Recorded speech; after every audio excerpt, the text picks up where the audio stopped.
راجہ پرویز اشرف پاکستان کے ایک تجربہ کار سیاستدان ہیں جنہوں نے کئی اہم عہدوں پر خدمات سر انجام دی ہیں۔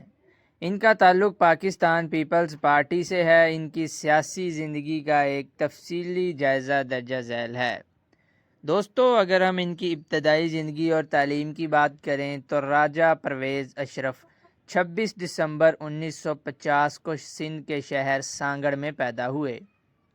دوستو، ان کا تعلق پنجاب کے ضلع راولپنڈی کے ایک متوسط طبقے زمیندار گھرانے سے ہے۔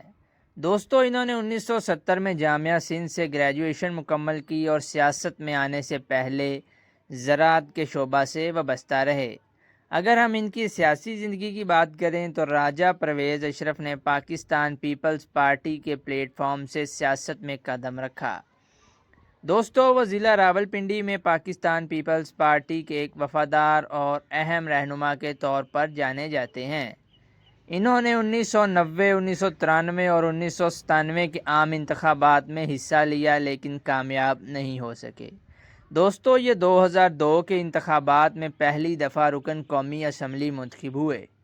وہ 2008 کے انتخابات میں دوبارہ قومی اسمبلی کے رکن منتخب ہوئے اور اس کے بعد 2008 کے انتخابات کے بعد ہی جب یوسف رضا گیلانی کی قیادت میں پاکستان پیپلز پارٹی کی مخلوق حکومت بنی تو راجہ پرویز اشرف کو پانی و بجلی کا وفاقی وزیر مقرر کیا گیا۔ اس عہدے پر وہ 2008 سے 11 تک رہے۔ ان کے دور میں ملک میں بجلی کی شدید قلت اور لوڈ شیڈنگ کا مسئلہ رہا جس پر انہیں سخت تنقید کا سامنا کرنا پڑا۔ اس کے بعد دوستو، یوسف رضا گیلانی کی توہین عدالت کے الزام میں نااہلی کے بعد 22 جون 2012 کو راجہ پرویز اشرف کو پاکستان کا 19واں وزیر اعظم منتخب کیا گیا۔ انہوں نے مارچ 2013 تک اس عہدے پر خدمات سر انجام دیں۔ ان کی وزارت عظمیٰ کا دور نسبتاً مختصر تھا لیکن اس دوران انہوں نے کئی منصوبوں پر کام کیا جس میں نیلم جہلم ہائیڈرو پاور پروجیکٹ کی ترقی بھی شامل ہے۔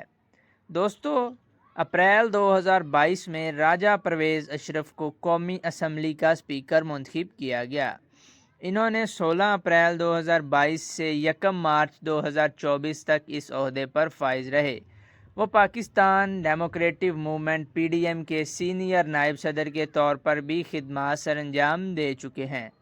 دوستو، اگر ہم ان کے دیگر سیاسی عہدوں کی بات کریں تو وزیر اعظم بننے سے پہلے وہ پاکستان پیپلز پارٹی کے سیکرٹری جنرل بھی رہ چکے ہیں۔ ایک MNA کے طور پر وہ کشمیر سے متعلق قائمہ کمیٹی اور قانون، انصاف اور انسانی حقوق کی قائمہ کمیٹی کے رکن بھی رہ چکے ہیں۔ دوستو، یہ تھی آج کی ہماری چھوٹی سی انفارمیٹیو سی ویڈیو۔ امید ہے آپ کو پسند آئی ہوگی۔ اگر آپ کو پسند آئی ہے تو ویڈیو کو لائک اور چینل کو سبسکرائب ضرور کر دیجیے گا۔ Thanks for watching.